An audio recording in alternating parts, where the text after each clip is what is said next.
Hi ಸ್ನೇಹಿತರೆ, ಎಲ್ರಿಗೂ ನಮಸ್ಕಾರ. ನಾನು ನಂಜಾನೇಕ್. ವೆಲ್ಕಮ್ ಟು ಸ್ಪರ್ಧಾ ಕರ್ನಾಟಕ ಯೂಟ್ಯೂಬ್ ಚಾನಲ್.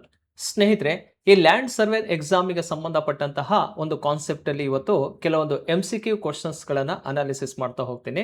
ನೋಡಿ ಸ್ನೇಹಿತರೆ, ಲ್ಯಾಂಡ್ ಸರ್ವೆ ಎಕ್ಸಾಮ್ ಅಂದಾಗ ಈಗ ಪೇಪರ್ ಫಸ್ಟ್ ಅಂತ ಇರುತ್ತೆ, ಹಾಗೆ ಪೇಪರ್ ಸೆಕೆಂಡ್ ಎರಡು ಪತ್ರಿಕೆಯನ್ನ ನೀವು ಎಕ್ಸಾಮ್ ಅನ್ನ ಅಟೆಂಡ್ ಮಾಡುವಂಥದ್ದು.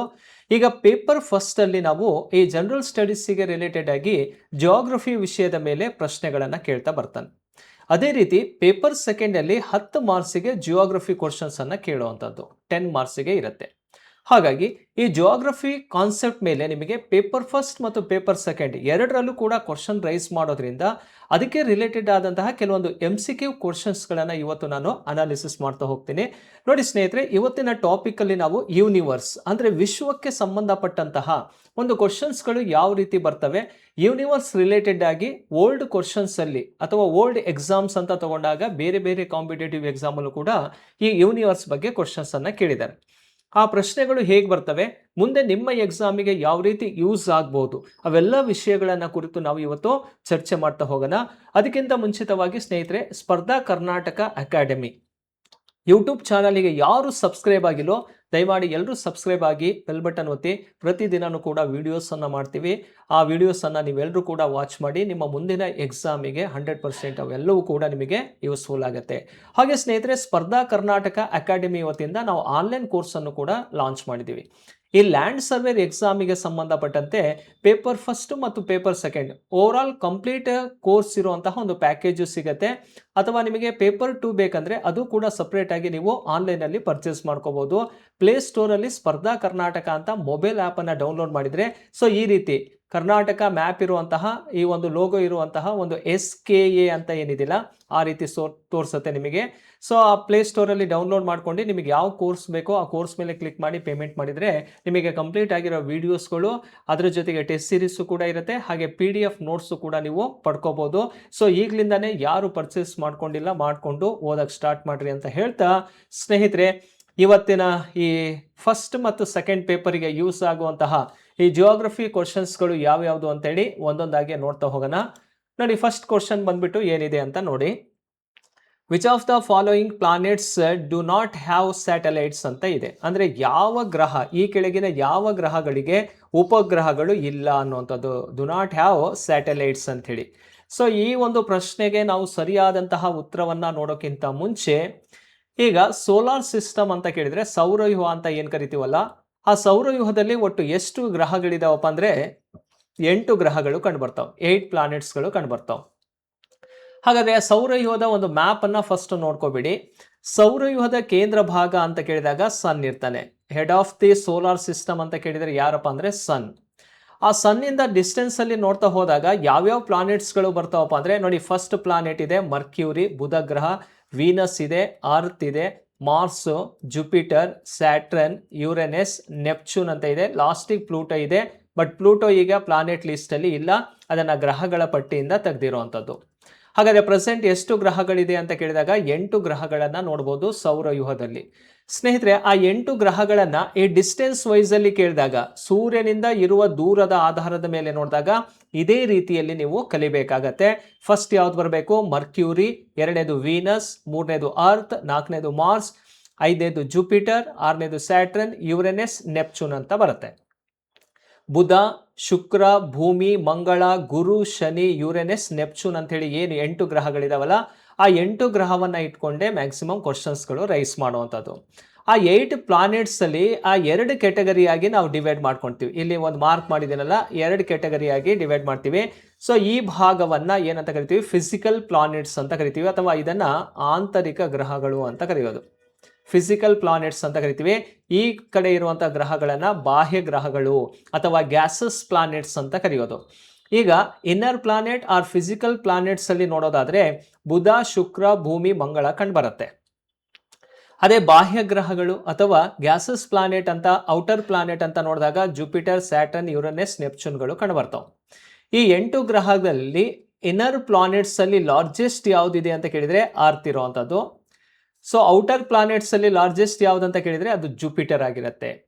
ನೋಡಿ, ಈ ರೀತಿ ಗ್ರಹಗಳ ಪಟ್ಟಿಯನ್ನ ಇಟ್ಕೊಂಡು ಕ್ವಶನ್ಸ್ ಅನ್ನ ಕೇಳುವಂಥದ್ದು. ಇಲ್ಲಿ ಕೇಳಿರುವಂತದ್ದು ಕ್ವಶನ್ ಏನಪ್ಪಾ ಅಂತ ಕೇಳಿದಾಗ ಯಾವ ಗ್ರಹಗಳಿಗೆ ಉಪಗ್ರಹ ಇಲ್ಲ ಅಂತ ಹೇಳಿ. ಆಪ್ಷನ್ ಅಲ್ಲಿ ಮಾರ್ಸ್ ಇದೆ, ಮಂಗಳ ಶುಕ್ರ ಇದೆ, ಬುಧ ಶುಕ್ರ ಇದೆ, ಮಂಗಳ ಬುಧ ಇದೆ, ನೆಪ್ಚೂನ್ ಮತ್ತು ಪ್ಲೂಟೋ ಕಂಡು ಬರುತ್ತವೆ. ಇದಕ್ಕೆ ರೈಟ್ ಆನ್ಸರ್ ಯಾವುದಪ್ಪ ಅಂತ ಕೇಳಿದ್ರೆ ಫಸ್ಟ್ 2 ಪ್ಲಾನೆಟ್ಸ್ ಇದಾವಲ್ಲ, ಸನ್ನಿಗೆ ನಿಯರೆಸ್ಟ್ ಇರುವಂತಹ ಫಸ್ಟ್ 2 ಪ್ಲಾನೆಟ್ಸ್ ಯಾವ್ದಾವ ಎರಡು, ಮರ್ಕ್ಯೂರಿ ಮತ್ತು ವೀನಸ್ ಇದೆಯಲ್ಲ, ಇವುಗಳಿಗೆ ಯಾವುದೇ ಸ್ಯಾಟಲೈಟ್ಸ್ಗಳು ಇಲ್ಲ, ಮರ್ಕ್ಯೂರಿ ಮತ್ತು ವೀನಸ್. ಹಾಗಾದ್ರೆ ಎಷ್ಟನೇ ಆಪ್ಷನ್ ಇದೀಗ ಸರಿಯಾದಂತ ಉತ್ತರ? ಎರಡನೇದು ರೈಟ್ ಆನ್ಸರ್ ಆಗಿರುತ್ತೆ. ಹಾಗಾದ್ರೆ ಸೋಲಾರ್ ಸಿಸ್ಟಮ್ ಅಲ್ಲಿ ಎರಡಕ್ಕೆ ಮಾತ್ರ ಸ್ಯಾಟಲೈಟ್ ಇಲ್ಲ, ಅದು ಮರ್ಕ್ಯೂರಿ ಮತ್ತು ವೀನಸ್ಸಿಗೆ ಅಂತ ನೋಡಿದಾಗ ಯಾಕೆ ಅದಕ್ಕೆ ಸ್ಯಾಟಲೈಟ್ ಇಲ್ಲ ಅಂತಾನು ಕೂಡ ಗೊತ್ತಿರಬೇಕು. ನೋಡಿ, ಅವು ಸನ್ನಿಗೆ ನಿಯರೆಸ್ಟ್ ಇರೋದ್ರಿಂದ ಅಲ್ಲಿ ಟೆಂಪರೇಚರ್ ಏನಾಗಿರತ್ತಪ್ಪ ಅಂತ ಕೇಳಿದ್ರೆ ತುಂಬಾ ಹೈ ಇರುತ್ತೆ, ಅಂದ್ರೆ ಟೆಂಪರೇಚರ್ ಅನ್ನೋದು ತುಂಬಾ ಹೈ ಇರುತ್ತೆ. ಸೊ ನೋಡಿ, ಗ್ರಾವಿಟೇಷನ್ ಅಂತ ಇದೆಯಲ್ಲ, ಗುರುತ್ವಾಕರ್ಷಣ ಬಲ ಅನ್ನೋಂಥದ್ದು ತುಂಬಾ ಕಡಿಮೆ ಇರುತ್ತೆ. ಹೈ ಟೆಂಪರೇಚರ್ ಲೋ ಗ್ರಾವಿಟೇಷನ್ ಇರೋದ್ರಿಂದ ಇದಕ್ಕೆ ಯಾವುದೇ ಸ್ಯಾಟಲೈಟ್ಸ್ಗಳು ಕಂಡು ಬರಲ್ಲ. ಯಾಕಂದ್ರೆ ಈ ಸೋಲಾರ್ ಸಿಸ್ಟಮ್ ಅಲ್ಲಿ ಹೈಯೆಸ್ಟ್ ಟೆಂಪರೇಚರ್ ಇರೋದು ಯಾವ್ದಪ್ಪ ಅಂದ್ರೆ ವೀನಸ್. ಯಾಕಂದ್ರೆ ಅದರಲ್ಲಿ ಕಾರ್ಬನ್ ಡೈಆಕ್ಸೈಡ್ ಪ್ರಮಾಣ ಎಬೋ 95% ಇರೋದ್ರಿಂದ ಇದು ಹಾಟೆಸ್ಟ್ ಪ್ಲಾನೆಟ್ ಆಗಿರುತ್ತೆ ಸೋಲಾರ್ ಸಿಸ್ಟಮ್ ಅಲ್ಲಿ, ಮತ್ತು ಬ್ರೈಟೆಸ್ಟ್ ಪ್ಲಾನೆಟ್ ಅಂತಾನು ಕೂಡ ಕರೀತಾರೆ. ಅದೇ ರೀತಿ ಮರ್ಕ್ಯೂರಿ ಅಂತ ನಡೆದಾಗ ಸನ್ನಿಗೆ ನಿಯರೆಸ್ಟ್ ಇರೋದ್ರಿಂದ ಇಲ್ಲಿ ಆಟೋಮೆಟಿಕಲಿ ಟೆಂಪರೇಚರ್ ಅನ್ನೋದು ಏನಾಗಿರುತ್ತೆ, ಜಾಸ್ತಿ ಆಗಿರುತ್ತೆ. ಹಾಗಾಗಿ ಗ್ರಾವಿಟೇಷನ್ ಅನ್ನೋದು ತುಂಬಾ ಕಡಿಮೆ ಇರೋದ್ರಿಂದ ಇವೆರಡೂ ಗ್ರಹಗಳಿಗೆ ಉಪಗ್ರಹಗಳಿಲ್ಲ. ಹಾಗಾಗಿ ಬಿ ಅನ್ನೋದು ಇದಕ್ಕೆ ಸರಿಯಾದಂತಹ ಆನ್ಸರ್ ಆಗಿರುತ್ತೆ. ಹಾಗಾದ್ರೆ ಸ್ಯಾಟಲೈಟ್ ಅಂತ ಸ್ಟಾರ್ಟ್ ಆಗೋದು ಯಾವ್ದ್ರಿಂದ? ಭೂಮಿಯಿಂದ ಉಪಗ್ರಹಗಳು ಪ್ರಾರಂಭವಾಗ್ತವೆ. ಹಾಗಾದ್ರೆ ಭೂಮಿಗೆ ಇರುವಂತಹ ಏಕೈಕ ಸ್ಯಾಟಲೈಟ್ ಯಾವ್ದಪ್ಪ ಅಂದ್ರೆ ಮೂನ್, ಚಂದ್ರ. ಹಾಗೆ ಮಂಗಳನಿಗೆ ಪೋಬೋಸ್ ಮತ್ತು ಡಿಮೋಸ್ ಎನ್ನುವಂತಹ ಸ್ಯಾಟಲೈಟ್ಸ್ಗಳು ಬರ್ತವೆ. ಹಾಗೆ ಹೋಗ್ತಾ ಹೋಗ್ತಾ ಎಲ್ಲದಕ್ಕೂ ಕೂಡ ಸ್ಯಾಟಲೈಟ್ಸ್ಗಳು ಇರೋದನ್ನ ನೋಡಬಹುದು. ಅದರಲ್ಲಿ ಹೈಯೆಸ್ಟ್ ಸ್ಯಾಟಲೈಟ್ ಪ್ಲಾನೆಟ್ ಇನ್ ಸೋಲಾರ್ ಸಿಸ್ಟಮ್ ಅಂತ ಕೇಳಿದ್ರೆ ಅದು ಗುರುಗ್ರಹವಾಗಿರುತ್ತೆ. ಜುಪಿಟರ್ ಅತಿ ಹೆಚ್ಚು ಉಪಗ್ರಹಗಳನ್ನು ಹೊಂದಿರುವಂತಹ ಒಂದು ಗ್ರಹವಾಗಿರುತ್ತೆ. ಹಾಗಾಗಿ ಜುಪಿಟರ್ ಬಗ್ಗೆನೂ ಕೂಡ ಗೊತ್ತಿರಬೇಕು. ನೋಡಿ, ಈ ರೀತಿ ಪ್ರಶ್ನೆ ಬಂದಾಗ ನಾವು ಕ್ಲಿಯರ್ ಮಾಡ್ಕೋಬೇಕು. ಅದಕ್ಕೆ ಸರಿಯಾದಂತಹ ಉತ್ತರ ಮರ್ಕ್ಯೂರಿ ಅಂಡ್ ವೀನಸ್ಗೆ ಯಾವುದೇ ಸ್ಯಾಟಲೈಟ್ ಇಲ್ಲ ಅನ್ನುವಂಥದ್ದು ಕ್ಲಿಯರ್ ಆಗುತ್ತೆ. ಸೊ ಇದು ಫಸ್ಟ್ ಕ್ವಶನ್ಗೆ ತಿಳ್ಕೋಬೇಕಾಗಿರುವಂಥದ್ದು. ನೆಕ್ಸ್ಟ್ ಸ್ನೇಹಿತರೆ, ಮತ್ತೊಂದು ಪ್ರಶ್ನೆಗೆ ಹೋಗೋಣ. ನೋಡಿ, ಬ್ರಹ್ಮಾಂಡ ಉಗಮಕ್ಕೆ ಸಂಬಂಧಿಸಿದಂತೆ ಯಾವ ಸಿದ್ಧಾಂತ ಹೆಚ್ಚು ಅಂಗೀಕರಿಸಲ್ಪಟ್ಟಿದೆ ಅಂತ ಇದೆ. ಒಂದು ಥಿಯರಿಯ ಬಗ್ಗೆ ಕೇಳಿರೋದು. Which theory is the most widely accepted explanation for the origin of universe ಅಂತ ಇದೆ. ಓಕೆ, ಹಾಗಾದ್ರೆ ಈ ಬ್ರಹ್ಮಾಂಡ ಅಂತ ಕೇಳಿದ್ರೆ ಯೂನಿವರ್ಸ್ ಅಂತ ಕರಿತೀವಿ. ಬ್ರಹ್ಮಾಂಡ ಉಗಮದ ಬಗ್ಗೆ ತಿಳಿಸುವಂತಹ, ಎಲ್ಲರೂ ಅಕ್ಸೆಪ್ಟ್ ಮಾಡ್ಕೊಳ್ಳುವಂತಹ ಒಂದು ಥಿಯರಿ ಯಾವುದು ಅಂತ ಕೇಳಿದಾಗ ಇದರಲ್ಲಿ ಸರಿಯಾದಂತಹ ಉತ್ತರ ಯಾವುದಪ್ಪ ಅಂದ್ರೆ ಅದು ಬಿಗ್ ಬ್ಯಾಂಗ್ ಥಿಯರಿ ಆಗಿರುತ್ತೆ. ಮಹಾಸ್ಫೋಟ ಸಿದ್ಧಾಂತ ಅಂತಾನೆ ಕರಿತೀವಿ. ಈ ಮಹಾಸ್ಫೋಟ ಸಿದ್ಧಾಂತ ಏನು ಹೇಳುತ್ತಪ್ಪ ಅಂದ್ರೆ ಈ ಯೂನಿವರ್ಸ್ ಒರಿಜಿನ್ ರಿಲೇಟೆಡ್ ಆಗಿ ತಿಳಿಸುವಂಥದ್ದು, ಅದನ್ನ ಎಲ್ಲರೂ ಕೂಡ ಅಕ್ಸೆಪ್ಟ್ ಮಾಡ್ಕೊಂಡಿರುವಂತಹ ಒಂದು ಥಿಯರಿ ಆಗಿರುತ್ತೆ. ಹಾಗಾದ್ರೆ ಈ ಬಿಗ್ ಬ್ಯಾಂಗ್ ಥಿಯರಿ ರಿಲೇಟೆಡ್ ಆಗಿ ಮತ್ತೆ ಯಾವ ರೀತಿ ಕ್ವಶನ್ಸ್ ಅನ್ನ ಕೇಳ್ಬೋದು ಅಂತ ನೋಡಿದಾಗ ನೋಡಿ ಸ್ನೇಹಿತರೆ, ಬಿಗ್ ಬ್ಯಾಂಗ್ ಥಿಯರಿ ಅಂದ್ರೆ ಫಸ್ಟ್ ನಾವು ಯೂನಿವರ್ಸ್ ಅಂದ್ರೆ ಏನಂತ ಗೊತ್ತಿರ್ಬೇಕು ನಮಗೆ. ವಿಶ್ವ ಅಂದ್ರೆ ಗ್ರೂಪ್ ಆಫ್ ಗ್ಯಾಲಾಕ್ಸಿ ಅಂತ ಕರಿತೀವಿ, ಅಂದ್ರೆ ನಕ್ಷತ್ರ ಪುಂಜಗಳ ಒಂದು ಸಮೂಹವನ್ನ ಯೂನಿವರ್ಸ್ ಅಂತ ಕರಿತೀವಿ. ಹಾಗಾದ್ರೆ ಅಲ್ಲಿ ಹಲವಾರು ನಕ್ಷತ್ರ ಪುಂಜಗಳು ಕಂಡು ಬರ್ತವೆ ಯೂನಿವರ್ಸ್ ಅಲ್ಲಿ. ಅದ್ರ ಒಂದು ಗುಂಪನ್ನೇ ನಾವು ಗ್ಯಾಲಾಕ್ಸಿಗಳು ಅಂತ ಕರಿತೀವಿ. ಆ ಸಿಂಗಲ್ ಗ್ಯಾಲಾಕ್ಸಿಗಳಿದಾವಲ್ಲ ಅದ್ರ ಗ್ರೂಪ್ ಅನ್ನೇ ಯೂನಿವರ್ಸ್ ಅಂತ ಕರೆಯೋದು. ಕ್ಲಿಯರಾ? ಹಾಗಾದ್ರೆ ಯೂನಿವರ್ಸ್ ಅಂದ್ರೆ ಏನಂತ ಗೊತ್ತಾಗಿರ್ಲಿ, ಗ್ರೂಪ್ ಆಫ್ ಗ್ಯಾಲಾಕ್ಸಿಯನ್ನೇ ವಿಶ್ವ ಅಂತ ಕರಿತೀವಿ. ಹಾಗಾದ್ರೆ ವಿಶ್ವ ಸೃಷ್ಟಿಯ ಬಗ್ಗೆ ತಿಳಿಸುವಂತಹ ಸಿದ್ಧಾಂತ ಯಾವ್ದಪ್ಪ ಅಂದ್ರೆ ಬಿಗ್ ಬ್ಯಾಂಗ್ ಥಿಯರಿ ಅಥವಾ ಮಹಾಸ್ಫೋಟ ಸಿದ್ಧಾಂತ ಅಂತ ಕರಿತೀವಿ. ಹಾಗಾದ್ರೆ father of big bang theory ಅಂತ ಕೇಳಿದ್ರೆ ಅಂದ್ರೆ ಮಹಾಸ್ಫೋಟ ಸಿದ್ಧಾಂತದ ಪಿತಾಮಹ ಯಾರು ಅಂತ ಕೇಳಿದ್ರೆ ಅಬೆ ಜಾರ್ಜಸ್ ಲಿಮೈತ್ರಿ ಅಂತೇಳಿ. ಕ್ಲಿಯರಾ? ಅಬೆ ಜಾರ್ಜಸ್ ಲಿಮೈತ್ರಿ ಇದಾರಲ್ಲ, ಇವರು ಬಿಗ್ ಬ್ಯಾಂಗ್ ಥಿಯರಿಯನ್ನ ಕೊಟ್ಟಂತಹ ಒಬ್ಬ ಅಥವಾ ಮಂಡಿಸಿದಂತಹ ವ್ಯಕ್ತಿಯಾಗಿರ್ತಾರೆ. Is from Belgium. ಯಾವ ರಾಷ್ಟ್ರದವನು ಅಂತ ಕೇಳಿದ್ರೆ ಇವನು ಬೆಲ್ಜಿಯಂನಾಗಿರ್ತಾರೆ. ಈ ಸಿದ್ಧಾಂತ ಕೊಟ್ಟಿದ್ದು ಯಾವಾಗಪ್ಪ ಅಂದ್ರೆ 1927 ಅಲ್ಲಿ. 1927ರಲ್ಲಿ ಬಿಗ್ ಬ್ಯಾಂಗ್ ಥಿಯರಿಯನ್ನ ರಿಲೀಸ್ ಮಾಡಿದ್ದು ಅಬೆ ಜಾರ್ಜ್ ಲಿಮೈತ್ರಿ ಅಂತೇಳಿ. ಹಾಗಾಗಿ ಈ ಸಿದ್ಧಾಂತ ಅನ್ನುವಂಥದ್ದು ಯೂನಿವರ್ಸ್ ಅಲ್ಲಿ ಅಕ್ಸೆಪ್ಟೆಡ್ ಥಿಯರಿ ಆಗಿರುತ್ತೆ. ಯಾವುದ್ರ ಬಗ್ಗೆ? ಈ ಯೂನಿವರ್ಸ್ ಒರಿಜಿನ್ ಬಗ್ಗೆ ತಿಳಿಸುವಂತಹ ಒಂದು ಸಿದ್ಧಾಂತ ಅಂತಾನೆ ಕರಿತೀವಿ. ಕ್ಲಿಯರ್ ಸ್ನೇಹಿತರೆ? ಈಗ ಬಿಗ್ ಬ್ಯಾಂಗ್ ಥಿಯರಿ ಅನ್ನೋದು ಏನು ಅನ್ನೋದು ನಮಗೆ ಇಲ್ಲಿ ಗೊತ್ತಾಯ್ತು. ನೆಕ್ಸ್ಟ್ ಹೋಗೋಣ ಸ್ನೇಹಿತರೆ. ಥರ್ಡ್ ಕ್ವಶನ್ ನೋಡಿ, according to the big bang theory the universe originated about, ಅಂದ್ರೆ ಯಾವಾಗ ವಿಶ್ವ ಅನ್ನೋದು ಸೃಷ್ಟಿಯಾಯಿತು ಅಂತ ಕೇಳಿರೋದು. ಯಾವುದರ ಪ್ರಕಾರ? ಬಿಗ್ ಬ್ಯಾಂಗ್ ಥಿಯರಿಯ ಪ್ರಕಾರ. ನೋಡಿ, ಮಹಾಸ್ಫೋಟ ಸಿದ್ಧಾಂತದ ಪ್ರಕಾರ ವಿಶ್ವವು ಡ್ಯಾಶ್ ವರ್ಷಗಳ ಹಿಂದೆ ಉಗಮವಾಯಿತು ಅಂತ ಕೊಟ್ಟಿದೆ. ಇಲ್ಲಿ ಕೊಟ್ಟಿರುವಂತಹ ಆಪ್ಷನ್ ಅಲ್ಲಿ ನೋಡಿ 4.6 ಬಿಲಿಯನ್ ಇದೆ, 10 ಬಿಲಿಯನ್ ಇದೆ, 13.73 ಬಿಲಿಯನ್ ಇದೆ, 20 ಬಿಲಿಯನ್ ಅಂತ ಇದೆ. ಇದಕ್ಕೆ ಸರಿಯಾದಂತಹ ಉತ್ತರ ಯಾವುದು ಅಂತ ಕೇಳಿದ್ರೆ 13.73 ಬಿಲಿಯನ್ ಅಂತಾನೆ ನಾವು ಆನ್ಸರ್ ಮಾಡ್ಬೇಕು. ಅಂದ್ರೆ 13.73 ಶತಕೋಟಿ ವರ್ಷಗಳ ಹಿಂದೆ ಯಾವುದು ಸೃಷ್ಟಿ ಆಯ್ತಪ್ಪ ಅಂದ್ರೆ ಈ ಒಂದು ವಿಶ್ವ ಅನ್ನೋದು ಸೃಷ್ಟಿ ಆಯ್ತು ಅಂತೇಳಿ ಯಾವ ಸಿದ್ಧಾಂತ ಹೇಳ್ತಾ ಇದೆ ಅಂದ್ರೆ ಬಿಗ್ ಬ್ಯಾಂಗ್ ಥಿಯರಿ ಅನ್ನುವಂಥದ್ದು. ಸೊ ಇದನ್ನ ಅಕ್ಯುರೇಟ್ ಆಗಿ ತಗೊಂಡಾಗ 13.73 ಬಿಲಿಯನ್ ಅಂತ ಇರುತ್ತೆ. ಬಟ್ ಕೆಲವೊಂದು ಎಕ್ಸಾಮ್ಸ್ ಅಲ್ಲಿ ಏನ್ ಮಾಡಿದ್ದಾನೆ 15 ಬಿಲಿಯನ್ ಅಂತ ಕೊಟ್ಟಿದ್ದಾನೆ. ಹಾಗಾದ್ರೆ ಆ 15 ಬಿಲಿಯನ್ ಇತ್ತಂದ್ರೆ ನೀವು ರೈಟ್ ಆನ್ಸರ್ ಅನ್ನ ಮಾಡಬೇಕಾಗತ್ತೆ. ನೋಡಿ, ಯೂನಿವರ್ಸ್ ಒರಿಜಿನ್ ಆಗಿದ್ದು ಯಾವಾಗ ಅಂತ ಕೇಳಿದ್ರೆ 15 ಬಿಲಿಯನ್ ಇಯರ್ ಓಲ್ಡ್ ಅಂತಾನೆ ತಗೊಳ್ತೀವಿ. ಅದೇ ರೀತಿ ನಾವು ಸ್ಟಾರ್ ಅಂತ ಬರ್ತವೆ, ನಕ್ಷತ್ರಗಳು ಯಾವಾಗ ಉಗಮವಾಯಿತು ಅಂತ ಕೇಳಿದ್ರೆ 10 ಬಿಲಿಯನ್ ಅಂತ ತಗೊಳ್ತೀವಿ. ಕ್ಲಿಯರಾ? 10 ಬಿಲಿಯನ್ ವರ್ಷಗಳ ಹಿಂದೆ ಈ ನಕ್ಷತ್ರಗಳು ಉಗಮವಾಗಿದ್ದು, ವಿಶ್ವ ಉಗಮವಾಗಿದ್ದು 15 ಬಿಲಿಯನ್ ವರ್ಷಗಳ ಹಿಂದೆ. ಇವೆರಡನ್ನ ನೀವು ನೆನಪಲ್ಲಿ ಇಟ್ಕೊಳ್ಳಿ. ಸೊ ಇದಕ್ಕೆ ರಿಲೇಟೆಡ್ ಆಗಿ. ಓಕೆ, ನೆಕ್ಸ್ಟ್ 4th ಕ್ವಶನ್ಗೆ ಹೋಗೋಣ. ನೋಡಿ, ಇಲ್ಲಿ ಗೊತ್ತಿರಲಿ ನಿಮಗೆ, ಅಕ್ಯುರೇಟ್ ಆಗಿ ನೋಡಿದಾಗ ಎಷ್ಟು 15 ಬಿಲಿಯನ್ ವರ್ಷಗಳ ಹಿಂದೆ ಅಂತ ತಗೊಳ್ತೀವಿ, ಅಥವಾ 13.73 ಬಿಲಿಯನ್ ಇಯರ್ಸ್ ಅಂತಾನೆ ತಗೊಳ್ಳುವಂಥದ್ದು. ಹಾಗೆ ಈ ವಿಶ್ವ ಸೃಷ್ಟಿಯ ಬಗ್ಗೆ ಯೂನಿವರ್ಸ್ ಒರಿಜಿನ್ ಅನ್ನ ಸ್ಟಡಿ ಮಾಡ್ತೀವಲ್ಲ, ಅದನ್ನ ಏನಂತ ಕರಿತೀವಿ? ವಿಶ್ವ ಸೃಷ್ಟಿಯ ವಿಜ್ಞಾನ ಅಂತ ಕರಿತೀವಿ, ಕಾಸ್ಮಾಲಜಿ. ಕಾಸ್ಮಾಲಜಿ ಅಂದ್ರೆ ಅರ್ಥ ವಿಶ್ವ ಸೃಷ್ಟಿಯನ್ನ ಕುರಿತು ಅಧ್ಯಯನ ಮಾಡೋದು. ಸ್ಟಡಿ ಆಫ್ ಯೂನಿವರ್ಸ್ ಮೀನ್ಸ್ ಏನಪ್ಪಾ ಅಂದ್ರೆ ಕಾಸ್ಮಾಲಜಿ ಅಥವಾ ವಿಶ್ವ ಸೃಷ್ಟಿಯ ವಿಜ್ಞಾನ ಅಂತಾನು ನಾವು ಅದನ್ನ ಕರಿತೀವಿ. ಸೊ ಇದು ಯೂನಿವರ್ಸ್ ಬಗ್ಗೆ ನಿಮಗೆ ಗೊತ್ತಿರಬೇಕಾಗತ್ತೆ. ನೆಕ್ಸ್ಟ್ ನೋಡಿ ಸ್ನೇಹಿತರೆ, 4th ಒಂದು ಕ್ವಶನ್ ಏನಿದೆ, ನಮ್ಮ ಸೌರವ್ಯೂಹವು ಇಲ್ಲಿ ನೆಲೆಗೊಂಡಿದೆ ಅಂತ ಇದೆ. Hour solar system is located in the, ಅಂದ್ರೆ ಸೋಲಾರ್ ಸಿಸ್ಟಮ್ ಅನ್ನುವಂಥದ್ದು ಎಲ್ಲಿ ಕಂಡು ಬರುತ್ತೆ ಅಂತ ಕೇಳಿದಾಗ ಇಲ್ಲಿ ಆಂಡ್ರೋಮಿಡಾ ಗ್ಯಾಲಕ್ಸಿ ಇದೆ, ಟ್ರಯಾಂಗುಲಮ್ ಗ್ಯಾಲಕ್ಸಿ ಅಂತ ಇದೆ, ವರ್ಲ್ಪೂಲ್ ಗ್ಯಾಲಕ್ಸಿ ಇದೆ, ಕ್ಷೀರಪಥ ಗ್ಯಾಲಕ್ಸಿ ಅಂತ ಇದೆ. ಸೊ ಇದು ಎಲ್ರಿಗೂ ಆಲ್ಮೋಸ್ಟ್ ಗೊತ್ತಿರತ್ತೆ ಆನ್ಸರು. ನಮ್ಮ ಸೋಲಾರ್ ಸಿಸ್ಟಮ್ ಇರೋದು ಯಾವ ಗ್ಯಾಲಕ್ಸಿ ಸಮೂಹದಲ್ಲಿ ಅಂತ ಕೇಳಿದ್ರೆ ಈ ಮಿಲ್ಕಿ ವೇ ಗ್ಯಾಲಕ್ಸಿ ಅಂತ ಕಂಡುಬರುತ್ತೆ. ಯಾವ ಗ್ಯಾಲಕ್ಸಿ ಇದು? ಮಿಲ್ಕಿ ವೇ ಅಂತ. ಈ ಮಿಲ್ಕಿ ವೇ ಗ್ಯಾಲಕ್ಸಿಯನ್ನ ಕ್ಷೀರಪಥ ಅಂತ ಕನ್ನಡದಲ್ಲಿ ಕರೀತಾರೆ, ಅಥವಾ ಇದನ್ನ ಹಾಲು ಹಾದಿ ಅಂತಾನು ಕೂಡ ಕರೀತಾರೆ. ಹಾಲು ಹಾದಿ ಅಂತಾನು ಕೂಡ ಕರೀತಾರೆ. ಕ್ಷೀರಪಥ, ಬೆಳಕಿನ ನದಿ ಅಂತಾನು ಕೂಡ ಕರೀತಾರೆ. ನೋಡಿ, ಕ್ಷೀರಪಥ, ಹಾಲು ಹಾದಿ, ಬೆಳಕಿನ ನದಿ, ಆಕಾಶ ಗಂಗೆ ಅಂತಾನು ಕೂಡ ಕರಿತೀವಿ. ಸೊ ಸಿಂಪಲ್ ಆಗಿ ನಾವು ಅರ್ಥ ಮಾಡ್ಕೋಬೇಕು, ಮಿಲ್ಕಿ ವೇ ಅಂತ ಪದ ಇರುತ್ತೆ. ಆ ಆಪ್ಷನ್ ಅಲ್ಲೂ ಕೂಡ ಮಿಲ್ಕಿ ವೇ ಅಂತ ಇದ್ರೆ ರೈಟ್ ಆನ್ಸರ್ ಅನ್ನ ಮಾಡಬಹುದು. ಹಾಗಾದ್ರೆ ಅವರ ಸೋಲಾರ್ ಸಿಸ್ಟಮ್ ಎಲ್ಲಿದೆ ಅಂತ ಕೇಳಿದ್ರೆ ಮಿಲ್ಕಿ ವೇ ಗ್ಯಾಲಕ್ಸಿಯಲ್ಲಿ ಕಂಡು ಬರುವಂತದ್ದು. ಹಾಗಾದ್ರೆ ಆ ಮಿಲ್ಕಿ ವೇ ಗ್ಯಾಲಕ್ಸಿ ಅನ್ನೋದು ಯಾವ ಶೇಪ್ ಅಲ್ಲಿ ಇದೆ ಅಂತಾನು ಗೊತ್ತಿರ್ಬೇಕಲ್ವಾ? ನೋಡಿ, ಇದೇ ಸ್ಟ್ರಕ್ಚರು ಮಿಲ್ಕಿ ವೇ ಗ್ಯಾಲಕ್ಸಿ.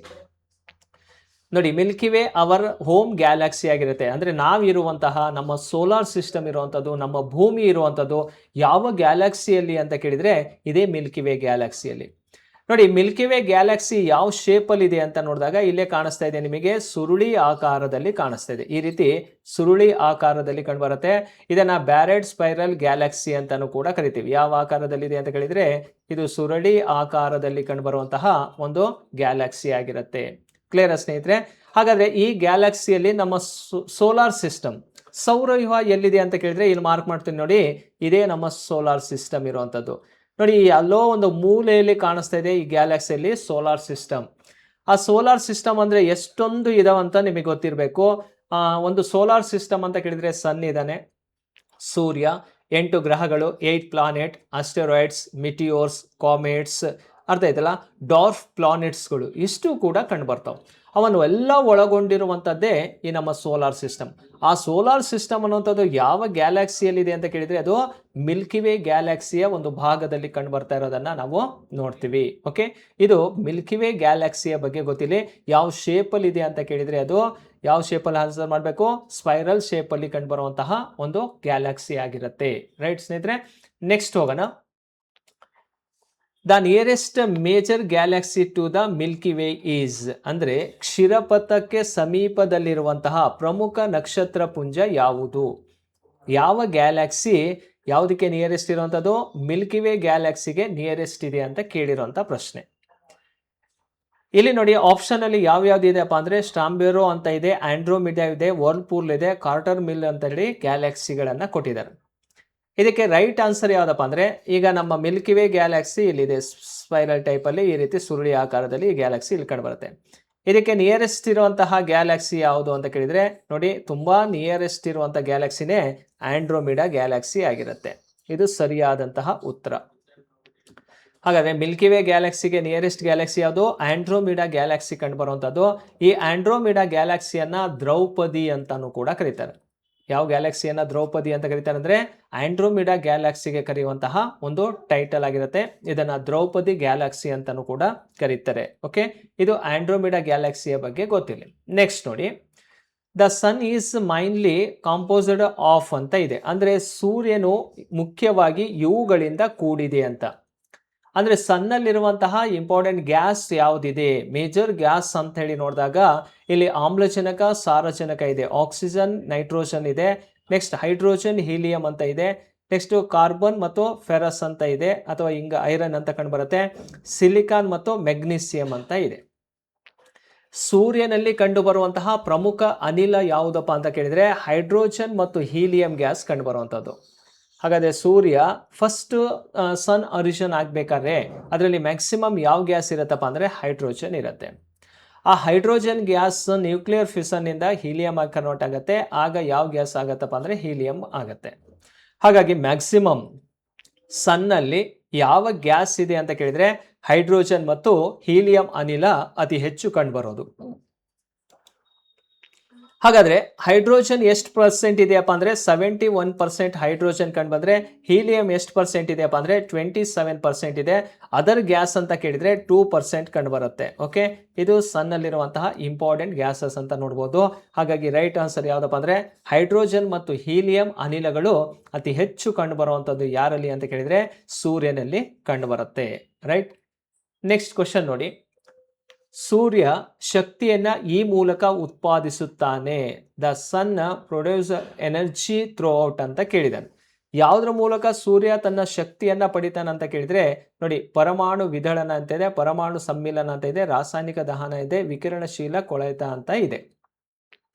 ಇದಕ್ಕೆ ರೈಟ್ ಆನ್ಸರ್ ಯಾವುದಪ್ಪ ಅಂದ್ರೆ ನ್ಯೂಕ್ಲಿಯರ್ ಫ್ಯೂಷನ್ ಅಂತ ಇದೆಯಲ್ಲ, ಪರಮಾಣು ಸಮ್ಮಿಲನ ಅಂತ ಕರಿತೀವಿ. ಇದನ್ನ ಬೈಜಿಕ ಸಮ್ಮಿಲನ ಅಂತಾನೂ ಕೂಡ ಕರೀತಾರೆ. ಬೈಜಿಕ ಸಮ್ಮಿಲನ ಅಂತಾನೂ ಕೂಡ ಕರೀತಾರೆ. ನೋಡಿ, ಬೈಜಿಕ ಸಮ್ಮಿಲನ ನ್ಯೂಕ್ಲಿಯರ್ ಫ್ಯೂಷನ್ ಅಂತ ಏನ್ ಕರಿತೀವಲ್ಲ, ಅದರಿಂದ ಏನಾಗತ್ತಪ್ಪ ಅಂದ್ರೆ ಸನ್ ಅಲ್ಲಿ ಎನರ್ಜಿ ಅನ್ನೋದು ರಿಲೀಸ್ ಆಗತ್ತೆ. ಅಂದ್ರೆ ಸೂರ್ಯ ಶಾಖ ಮತ್ತು ಬೆಳಕನ್ನ ಯಾವ ರೀತಿ ನಮಗೆ ಕೊಡತ್ತೆ ಅಂತ ಕೇಳಿದಾಗ ನ್ಯೂಕ್ಲಿಯರ್ ಫ್ಯೂಷನ್ ಇಂದನೇ ಸಿಗುವಂಥದ್ದು. ಹೈಡ್ರೋಜನ್ ಗ್ಯಾಸ್ ಬರ್ನ್ ಆಗಿ ಹೀಲಿಯಂ ಆಗಿ ಕನ್ವರ್ಟ್ ಆಗುತ್ತೆ. ಆಗ ನಮಗೆ ಹೀಟ್ ಅಂಡ್ ಟೆಂಪರೇಚರ್ ಎರಡೂ ಕೂಡ ರಿಲೀಸ್ ಆಗುತ್ತೆ, ಲೈಟು ಕೂಡ ನಮಗೆ ರಿಲೀಸ್ ಆಗೋದು.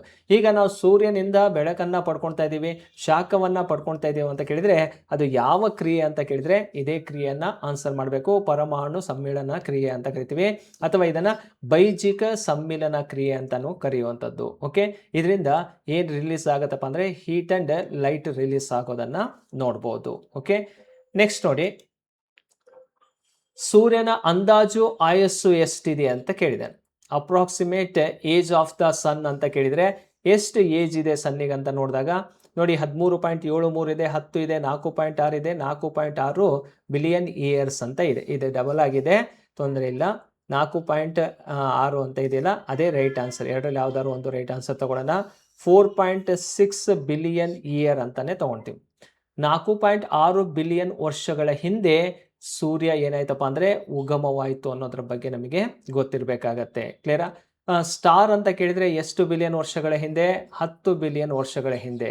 ಯೂನಿವರ್ಸ್ ಅಂತ ಕೇಳಿದ್ರೆ ಎಷ್ಟು ಬಿಲಿಯನ್? 15 ಬಿಲಿಯನ್ ವರ್ಷಗಳ ಹಿಂದೆ ವಿಶ್ವ ಅನ್ನೋದು ಸೃಷ್ಟಿಯಾಯಿತು. ಆದರೆ ಸೂರ್ಯನ ಆಯಸ್ಸು ಎಷ್ಟು ಅಂತ ಕೇಳಿದಾಗ ಪ್ರೆಸೆಂಟು 4.6 ಬಿಲಿಯನ್ ಇಯರ್ ಆಗಿರುತ್ತೆ. ಓಕೆ, ಇದರಲ್ಲಿ ಬೇರೆದೇನಾದ್ರು ಮಾಡ್ಬೋದು ನಾವು. ಇದನ್ನ 6.6 ಬಿಲಿಯನ್ ಇಯರ್ ಅಂತ ಕೊಟ್ಟಿರೋಣ, ರೈಟ್? ಆದರೆ ಸರಿಯಾದಂಥ ಉತ್ತರ ಎಷ್ಟು? 4.6 ಬಿಲಿಯನ್ ಇಯರ್ ಆಗಿರುತ್ತೆ. ಸೊ ನೋಡಿ, ಹಾಗಾದ್ರೆ ಸನ್ ಬಗ್ಗೆ ಸ್ವಲ್ಪ ಕೆಲವೊಂದು ಬೇಸಿಕ್ ಮಾಹಿತಿಯನ್ನ ತಿಳ್ಕೊಳ್ಳೋದಾದ್ರೆ ನೋಡಿ, ಸೂರ್ಯ 6.4 ಬಿಲಿಯನ್ ವರ್ಷಗಳ ಹಿಂದೆ ರೂಪುಗೊಂಡಿರೋದು ಅಥವಾ ಒರಿಜಿನ್ ಆಗಿರುವಂಥದ್ದು. ಸನ್ ಕಲರ್ ಯಾವುದಪ್ಪ ಅಂದ್ರೆ ಯೆಲ್ಲೋ ಕಲರ್ ಅಲ್ಲಿ ಇದೆ. ಸೂರ್ಯನ ಬಣ್ಣ ಹಳದಿ ಬಣ್ಣದಲ್ಲಿ ಕಂಡು ಬರುವಂತದ್ದು. ಸೊ ಇದು ಮಿಡಲ್ ಏಜ್ ಅಲ್ಲಿ ಇರುವಂತದ್ದು ಸನ್. ನೋಡಿ, ಸೂರ್ಯ ಬೆಳಿಗ್ಗೆ ಹುಟ್ಟಬೇಕಾದ್ರೆ ನಮಗೆ ರೆಡ್ ಕಲರ್ ಕಾಣಿಸ್ತಾನೆ, ಸಂಜೆ ಮುಳುಗಬೇಕಾದ್ರೂ ಕೂಡ ರೆಡ್ ಕಲರ್ ಕಾಣಿಸ್ತಾರೆ. ಡೇ ಟೈಮಲ್ಲಿ ನೋಡಿದಾಗ ನಮಗೆ ವೈಟ್ ಕಲರಲ್ಲಿ ಕಾಣಿಸುತ್ತೆ. ಆದರೆ ಅದರ ಅಕ್ಯುರೇಟ್ ಆಗಿರುವಂತಹ ಕಲರ್ ಯಾವುದಪ್ಪ ಅಂದ್ರೆ ಅದು ಹಳದಿ ಬಣ್ಣದಲ್ಲಿ ಕಂಡುಬರುತ್ತೆ, ಸೂರ್ಯ ಯೆಲ್ಲೋ ಕಲರ್. ಈಗ ಸನ್ನಿಂದ ನಮ್ಮ ಬಾಡಿಗೆ ಒಂದು ವಿಟಮಿನ್ ಸಿಗತ್ತೆ. ಹಾಗಾದ್ರೆ ಆ ವಿಟಮಿನ್ ಯಾವುದು ಅಂತ ಕೇಳಿದ್ರೆ ವಿಟಮಿನ್ ಡಿ. ಕ್ಲಿಯರಾ? ಅದಕ್ಕೋಸ್ಕರ ನಾವು ಸೂರ್ಯನ ಬೆಳಕನ್ನ ಅಥವಾ ಸೂರ್ಯನ ಶಾಖವನ್ನ ನಮ್ಮ ಬಾಡಿಗೆ ಬೇಕಾಗತ್ತೆ. ನೋಡಿ, ಆ ಸೂರ್ಯನ ಶಾಖದಿಂದ ಪಡೆಯುವಂಥದ್ದು ಯಾವುದಪ್ಪ ಅಂದ್ರೆ ವಿಟಮಿನ್ ಡಿ. ನಮ್ಮ ಬಾಡಿಯಲ್ಲಿ ವಿಟಮಿನ್ ಡಿ ಇರುತ್ತೆ. ಸೂರ್ಯನ ಕಿರಣಗಳು ಬಿದ್ದಾಗ ಅದು ಆಕ್ಟಿವ್ ಆಗತ್ತೆ. ಹಾಗಾಗಿ ವಿಟಮಿನ್ ಡಿ ಅನ್ನೋದು ಯಾರಿಂದ ಸಿಗತ್ತಪ್ಪ ಅಂದ್ರೆ ಸೂರ್ಯನಿಂದನೇ ಸಿಗುವಂಥದ್ದು. ನೆಕ್ಸ್ಟ್, ಸೂರ್ಯ ಭೂಮಿಗಿಂತ ಎಷ್ಟು ಪಟ್ಟು ದೊಡ್ಡದು ಅಂತ ಕೇಳಿದಾಗ 107 ಪಟ್ಟದು. ಯಾವ್ದ್ರಿಂದ? ಅರ್ತ್ ಇಂದ ಲಾರ್ಜರ್ ದೆನ್ ಅಂತ ಕೇಳಿದ್ರೆ 107 ನಷ್ಟು ದೊಡ್ಡದಾಗಿರುತ್ತೆ. ಭೂಮಿ ಸೂರ್ಯನಿಗಿಂತ 107 ಪಟ್ಟು ಚಿಕ್ಕದು. ಭೂಮಿಗಿಂತ ಸೂರ್ಯ ಎಷ್ಟು ಪಟ್ಟು ದೊಡ್ಡದು ಅಂತ ಕೇಳಿದ್ರೆ 107 ಪಟ್ಟು ದೊಡ್ಡದಾಗಿರುತ್ತೆ. ನೋಡಿ, ಹಾಗೆ ಸೂರ್ಯನ ಕಿರಣಗಳು ಭೂಮಿಗೆ ತಲುಪಬೇಕಾದ್ರೆ ಎಷ್ಟು ನಿಮಿಷ ಟೈಮ್ ಬೇಕಪ್ಪ ಅಂದ್ರೆ 8.3 ಮಿನಿಟ್ಸ್ ಅಷ್ಟು ಟೈಮ್ ಬೇಕಾಗತ್ತೆ. ಯಾರು? ಸೂರ್ಯನ ಕಿರಣಗಳು ಭೂಮಿಗೆ ತಲುಪೋದಕ್ಕೆ ಬೇಕಾಗಿರುವಂತಹ ಒಂದು ಅವಧಿಯಾಗಿರುತ್ತೆ. ನೋಡಿ, ಇದು 8ನೇ ಪ್ರಶ್ನೆಗೆ ಸರಿಯಾದಂತಹ ಉತ್ತರ ಯಾವುದು? 4.6 ಬಿಲಿಯನ್ ಇಯರ್ ಆಗಿರುತ್ತೆ. 9ನೇ ಕ್ವಶನ್ಗೆ ಹೋಗೋಣ. ಸೂರ್ಯನ ವಾತಾವರಣದ ಹೊರಗಿನ ಪದರವನ್ನ ಹೀಗೆ ಕರೆಯಲಾಗುತ್ತದೆ. The outer most layer of the sons atmosphere is called ಅಂತ ಇದೆ. ಅಂದ್ರೆ ಹೊರಗಿನ ಪದರವನ್ನ ಯಾವ ಹೆಸರಿನಿಂದ ಕರಿತೀವಿ? ನೋಡಿ, ಫೋಟೋಸ್ಪಿಯರ್ ಇದೆ, ಕ್ರೋಮೋಸ್ಪಿಯರ್ ಇದೆ, ಕೊರೋನಾ ಇದೆ, ಕೋರ್ ಅಂತ ಇದೆ. ಇದಕ್ಕೆ ಸರಿಯಾದಂತ ಉತ್ತರ ಯಾವ್ದಪ್ಪ ಅಂದ್ರೆ ಕೊರೋನಾ ಅಂತ ಹೇಳಿ. ಈ ಕೊರೋನಾ ಇದೆಯಲ್ಲ, ಅದು ಔಟರ್ ಮೋಸ್ಟ್ ಲೇಯರ್ ಆಫ್ ಸನ್ ಅಂತಾನೆ ತಗೊಳ್ತೀವಿ. ಆದ್ರೆ ಕರೋನಾವನ್ನ ಎಲ್ಲಾ ಸಂದರ್ಭದಲ್ಲೂ ಕೂಡ ನೋಡಕ್ಕಾಗಲ್ಲ. ಕರೋನಾ ಸ್ಟ್ರಕ್ಚರ್ ಹೇಗಿರತ್ತಂತ ನೋಡಿ, ಈ ರೀತಿ ಇದೆಯಲ್ಲ, ಇದೇ ಕೊರೋನಾ. ಇಲ್ಲಿ ವೈಟ್ ಕಲರ್ ಅಲ್ಲಿ ಕಾಣಿಸ್ತಾ ಇದೆಯಲ್ಲ, ಸುತ್ತಲೂ ಒಂದು ಲೈಟು, ಆ ಲೈಟ್ ಅನ್ನೇ ಕರೋನಾ ಅಂತ ಕರೆಯೋದು. ಕರೋನಾ ಅಂತ ನೋಡಿದಾಗ ಭೂಮಿಯಿಂದ ಸೂರ್ಯನನ್ನು ನೋಡಿದ್ರೆ ಸೂರ್ಯ ನಮಗೆ ಕಾಣಿಸೋದಿಲ್ಲ. ಅಂದ್ರೆ ಆ ಟೈಮಲ್ಲಿ ಏನಾಗಿರುತ್ತಪ್ಪ ಅಂದ್ರೆ ಪೂರ್ಣ ಸೂರ್ಯಗ್ರಹಣ ಕಂಡುಬರುತ್ತೆ. ಪೂರ್ಣ ಸೂರ್ಯಗ್ರಹಣ ಕಂಡುಬರುತ್ತೆ. ಈ ಪೂರ್ಣ ಸೂರ್ಯಗ್ರಹಣದ ಅವಧಿಯಲ್ಲಿ ಸೂರ್ಯನ ಯಾವ ಭಾಗ ಕಾಣಿಸುತ್ತೆ ಅಂತ ಕೇಳಿದಾಗ ಅದು ಕೊರೋನಾ ಕಾಣಿಸುವಂಥದ್ದು. ನೋಡಿ, ಟೋಟಲ್ ಎಕ್ಲಿಪ್ಸ್ ಅಂತ ಆಗತ್ತೆ. ಟೋಟಲ್ ಎಕ್ಲಿಪ್ಸ್ ಆಯ್ತಂದ್ರೆ ಭೂಮಿಯಿಂದ ಸೂರ್ಯ ನಮಗೆ ಕಾಣಿಸೋದಿಲ್ಲ. ಕಂಪ್ಲೀಟ್ ಆಗಿ ಸೂರ್ಯ ಏನಾಗುತ್ತೆ? ಕಣ್ಮರೆಯಾಗಿರುತ್ತೆ ಅಥವಾ ಅಡ್ಡ ಇರುತ್ತಾನೆ ಮೂನ್. ಆಗ ಅದರ ಒಂದು ಸ್ಟ್ರಕ್ಚರ್ ಮಾತ್ರ ಒಂದು ಲೈಟ್ ಕಾಣಿಸ್ತಾ ಇರುತ್ತೆ ವೈಟ್ ಕಲರ್ ಅಲ್ಲಿ. ಆ ಲೈಟಿಗೆ ಕರೆಯುವಂತ ಹೆಸರೇ ಕೊರೋನಾ ಆಗಿರುತ್ತೆ. ಆದ್ರೆ ಎಕ್ಸಾಮ್ ಅಲ್ಲಿ ಏನ್ ಕೇಳ್ತಾನೆ, ಕೊರೋನಾ ಎನ್ನುವಂಥದ್ದು ಯಾವ ಟೈಮ್ ಅಲ್ಲಿ ಕಾಣಿಸುತ್ತೆ ಆ ಒಂದು ಸ್ಟ್ರಕ್ಚರ್ ಅಂತ ಕೇಳಿದಾಗ ಪೂರ್ಣ ಸೂರ್ಯಗ್ರಹಣ, ಟೋಟಲ್ ಎಕ್ಲಿಪ್ಸ್ ಟೈಮ್ ಅಲ್ಲಿ ಕಾಣಿಸುವಂತಹ ಒಂದು ಸ್ಟ್ರಕ್ಚರ್ ಆಗಿರುತ್ತೆ. ಹಾಗಾಗಿ ಇದಕ್ಕೆ ಸರಿಯಾದಂತಹ ಉತ್ತರ ಯಾವುದು ಅಂತ ಕೇಳಿದ್ರೆ ಸಿ ಅನ್ನೋದು ರೈಟ್ ಆನ್ಸರ್ ಆಗಿರುತ್ತೆ 9ನೇ ಪ್ರಶ್ನೆಗೆ. ಓಕೆ ಸ್ನೇಹಿತರೆ, ನೆಕ್ಸ್ಟ್ ನೋಡಿ ಮತ್ತೊಂದು ಪ್ರಶ್ನೆ. Which is the brightest star in the night sky ಅಂತ. ಅಂದ್ರೆ ಆಕಾಶದಲ್ಲಿ, ರಾತ್ರಿ ಆಕಾಶದಲ್ಲಿ ಅತ್ಯಂತ ಪ್ರಕಾಶಮಾನವಾದ ನಕ್ಷತ್ರ ಯಾವುದು ಅಂತ ಕೇಳಿರೋದು. ಈಗ ರಾತ್ರಿ ಆಕಾಶವನ್ನ ನೋಡ್ಬೇಕಾದ್ರೆ ಬ್ರೈಟೆಸ್ಟ್ ಆಗಿ ಕಾಣಿಸುತ್ತೆ ಒಂದು ಸ್ಟಾರ್. ಆ ಸ್ಟಾರ್ ಹೆಸರು ಏನು ಅನ್ನೋದು ಕೇಳಿರುವಂಥದ್ದು. ಪೋಲಾರಿಸ್ ಅಂತ ಇದೆ, ಸೀರಿಯಸ್ ಇದೆ, ವೆಗಾ ಇದೆ, ಬೆಟಲಾಗ್ಯೂಸ್ ಅಂತ ಕಂಡುಬರುತ್ತೆ. ಇದಕ್ಕೆ ಸರಿಯಾದಂತಹ ಉತ್ತರ ಯಾವ್ದಪ್ಪ ಅಂದ್ರೆ ಸೀರಿಯಸ್ ಇದೆಯಲ್ಲ, ಇದು ಬ್ರೈಟೆಸ್ಟ್ ಸ್ಟಾರ್ ಇನ್ ಯೂನಿವರ್ಸ್ ಅಂತ ಕರಿತೀವಿ, ಅಥವಾ ನಮ್ಮ ಸೌರವ್ಯೂಹದಲ್ಲೂ ಕೂಡ ನೋಡಬಹುದು. ನೋಡಿ, ಈ ಬ್ರೈಟೆಸ್ಟ್ ಸ್ಟಾರ್ ಯಾವ್ದಾಗಿರತ್ತಪ್ಪ ಅಂದ್ರೆ ಸೀರಿಯಸ್ ಅನ್ನುವಂಥದ್ದು ಅತಿ ಹೊಳಪಿನ ನಕ್ಷತ್ರವಾಗಿರತ್ತೆ. ಕ್ಲಿಯರ್? ಹಾಗಾದ್ರೆ ಆ ನಕ್ಷತ್ರವನ್ನ ನಾವು ನೋಡಿದಾಗ ಎಲ್ಲಿದೆ, ಹೀಗಿದೆ ಸ್ಟ್ರಕ್ಚರ್ ಅನ್ನ ನೋಡಬಹುದು. ಇದೇ ಬ್ರೈಟೆಸ್ಟ್ ಸ್ಟಾರ್, ಇದೆ ಸೀರಿಯಸ್. ಕ್ಲಿಯರ್? ಇಲ್ಲಿ ಕಾಣಿಸ್ತಾ ಇದೆಯಲ್ಲ, ಇದೇ ಸೀರಿಯಸ್ ಆಗಿರುತ್ತೆ. ಇದನ್ನೇ ಬ್ರೈಟೆಸ್ಟ್ ಸ್ಟಾರ್ ಅಂತ ಕರೆಯೋದು. ಇದು ಕ್ಯಾನಿಸ್ ಮೇಜರ್ ಕನ್ಸಲೇಷನ್ ಅಲ್ಲಿ ಕಂಡುಬರೋದು, ಸಮೂಹದಲ್ಲಿ ಕಂಡುಬರೋದು. ಇದು ನೋಡೋದಕ್ಕೆ ಒಂದು ಸ್ಟ್ರಕ್ಚರ್ ನಿಮಗೆ ಕಾಣಿಸ್ತಾ ಇದೆ, ಈ ರೀತಿ ಸ್ಟ್ರಕ್ಚರ್ ಇದೆ. ಇದನ್ನ ಡಾಗ್ ಸ್ಟಾರ್ ಅಂತಾನು ಕೂಡ ಕರೀತಾರೆ. ಯಾವ್ದನ್ನ? ಸೀರಿಯಸ್ ಗೆ ಕರೆಯುವಂತಹ ಹೆಸರೇನಪ್ಪ ಅಂದ್ರೆ ಡಾಗ್ ಸ್ಟಾರ್ ಆಗಿರುತ್ತೆ. ವಿಶ್ವದಲ್ಲೇ ಅತಿ ಹೊಳಪಿನ ನಕ್ಷತ್ರ ಯಾವುದು ಅಂತ ಕೇಳಿದಾಗ ಅದಕ್ಕೆ ಆನ್ಸರ್ ಆಗಿ ನಾವು ಯಾವ್ದನ್ನು ತಗೋಬೇಕು? ಸೀರಿಯಸ್ ಅನ್ನ ತಗೊಳ್ತೀವಿ. ಇದು 10ನೇ ಪ್ರಶ್ನೆಗೆ ಸರಿಯಾದಂತಹ ಉತ್ತರವಾಗಿರುತ್ತೆ. ನೆಕ್ಸ್ಟ್ ನೋಡಿ ಸ್ನೇಹಿತರೆ, ಭೂಮಿ ಮತ್ತು ಸೂರ್ಯನ ನಡುವಿನ ಅಂತರವು ಸರಿಸುಮಾರು. The distance between earth and the sun approximate ಅಂತ ಕೊಟ್ಟಿದ್ದಾರೆ. ನೋಡಿ, ಭೂಮಿ ಮತ್ತು ಸೂರ್ಯನ ನಡುವಿನ ಅಂತರ ಸುಮಾರು ಎಷ್ಟಿದೆ ಅಂತ ಕೇಳಿದಾಗ 15 ಮಿಲಿಯನ್ ಅಂತ ಇದೆ, 150 ಮಿಲಿಯನ್ ಇದೆ, 300 ಮಿಲಿಯನ್ ಇದೆ, 1 ಬಿಲಿಯನ್ ಅಂತ ಇದೆ. ಸೂರ್ಯ ಮತ್ತು ಭೂಮಿಯ ನಡುವಿನ ಅಂತರವನ್ನ ಇಲ್ಲಿ ಮ್ಯಾಪ್ ಅಲ್ಲೇ ನಿಮಗೆ ಕ್ಲಿಯರ್ ಮಾಡ್ಕೊಡ್ತೀನಿ. ಸೊ ಈ ಮ್ಯಾಪ್ ಅನ್ನ ನೋಡಿದ್ರೆ, ಅಬ್ಸರ್ವ್ ಮಾಡಿದ್ರೆ ನಿಮಗೆ ಗೊತ್ತಾಗತ್ತೆ. ನೋಡಿ, ಸೂರ್ಯ ಈ ಭಾಗದಲ್ಲಿದ್ದಾನೆ, ಭೂಮಿ ಇಲ್ಲಿದೆ. ಭೂಮಿ ಏನ್ ಮಾಡುತ್ತಪ್ಪ ಅಂದ್ರೆ ಸೂರ್ಯನನ್ನ ಸುತ್ತರಿಯತ್ತೆ. ಕ್ಲಿಯರಾ? ಭೂಮಿ ಯಾರನ್ನ ಸುತ್ತರಿಯತ್ತೆ? ಸೂರ್ಯನನ್ನ ಸುತ್ತರಿಯತ್ತೆ. ಇಲ್ಲಿ ಆ ಪಿಕ್ಚರ್ ಕಾಣಿಸ್ತಾ ಇದೆ ನಿಮಗೆ. ನೋಡಿ, ಭೂಮಿ ಸೂರ್ಯನನ್ನ ಸುತ್ತರಿಯುವಂತಹ ಸಂದರ್ಭದಲ್ಲಿ ನಾವು ಓವರ್ ಆಲ್ ಡಿಸ್ಟೆನ್ಸ್ ಅಂತ ತಗೊಂಡಾಗ ಭೂಮಿ ಮತ್ತು ಸೂರ್ಯನ ನಡುವಿನ ನಿಜವಾದಂತಹ ಅಂತರ ಎಷ್ಟಪ್ಪ ಅಂದ್ರೆ 149.6 ಮಿಲಿಯನ್ ಕಿಲೋಮೀಟರ್ ಅಷ್ಟು ದೂರದಲ್ಲಿ ಇದೆ. 149.6 ಮಿಲಿಯನ್ ಕಿಲೋಮೀಟರ್ ಅಷ್ಟು ದೂರದಲ್ಲಿ ಇರುವಂತದ್ದು ಯಾರ ನಡುವಿನ ಅಂತರ? ಸೂರ್ಯ ಮತ್ತು ಭೂಮಿಯ ನಡುವಿನ ಅಂತರವಾಗಿರುತ್ತೆ. ಬಟ್ ಅದನ್ನ ನಾವು ಅಕ್ಯುರೇಟ್ ಆಗಿ ನೋಡೋದಾದ್ರೆ ಎಷ್ಟಂತ ಕರಿತೀವಪ್ಪ ಅಂದ್ರೆ 150 ಮಿಲಿಯನ್ ಕಿಲೋಮೀಟರ್ ಅಂತಾನೆ ಕರಿತೀವಿ. ಕ್ಲಿಯರಾ? ಹಾಗಾಗಿ ಇದಕ್ಕೆ ಸರಿಯಾದಂತ ಉತ್ತರ ಯಾವುದು? ಬಿ ಅನ್ನೋದು ರೈಟ್ ಆನ್ಸರ್. ಸನ್ ಅಂಡ್ ಅರ್ತ್ಗೆ ಇರುವಂತಹ ಡಿಸ್ಟೆನ್ಸ್ ಎಷ್ಟಿದೆ ಅಂತ ಕೇಳಿದ್ರೆ 150 ಮಿಲಿಯನ್ ಕಿಲೋಮೀಟರ್ ಅಷ್ಟು ದೂರದಲ್ಲಿ ಕಂಡುಬರುತ್ತೆ. ಬಟ್ ಅಕ್ಯುರೇಟ್ ಅಂತ ನೋಡಿದಾಗ 149.6 ಮಿಲಿಯನ್ ಕಿಲೋಮೀಟರ್ ಅಷ್ಟು ಡಿಸ್ಟೆನ್ಸ್ ಅಲ್ಲಿ ಇದೆ ಸನ್ನು ಮತ್ತು ಮೂನ್ ಅರ್ತ್ ನಡುವೆ. ಓಕೆನಾ? ನೋಡಿ, ಅದೇ ಭೂಮಿ ಏನ್ ಮಾಡೋದಪ್ಪ ಅಂದ್ರೆ ಸೂರ್ಯನನ್ನ ಸುತ್ತರಿಯತ್ತೆ.